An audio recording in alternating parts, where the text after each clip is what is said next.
I intend to resign as party leader, as prime minister.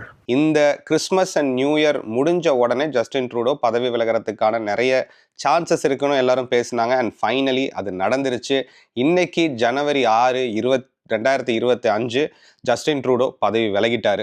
October 2025 தான் election வரப்போகுது. ஆனா இப்ப இன்னும் கொஞ்ச நாள் இந்த இன்ட்ரம் பீரியடை ஃபில் பண்றதுக்கு இன்னொரு பிரைம் மினிஸ்டரை கொண்டு வர போறாங்க. இது யாரெல்லாம் இப்போதைக்கு ஃப்ரண்ட் ரன்னர்ஸா இருக்கிறாங்க அப்படின்னு பாத்தீங்கன்னா மொத்தம் 3 பேர் தான் பரவாயில்ல பேச்சு அடிபடுது. யாருன்னு பாத்தீங்கன்னா இப்ப டெபுட்டி பிரைம் மினிஸ்டரா இருந்து விலகின கிறிஸ்டியா ஃப்ரீலண்ட், அப்புறம் மார்க் கார்னி அப்படின்றவர். இவர் கனடாவோட முன்னாள் பேங்க் ஆஃப் கனடாவோட கவர்னர், பேங்க் ஆஃப் இங்கிலாண்டோட முன்னாள் கவர்னராகவும் இருந்திருக்காரு. ஜஸ்டின் ட்ரூடோவோட ஒரு க்ளோஸ் ஆலை இவர்.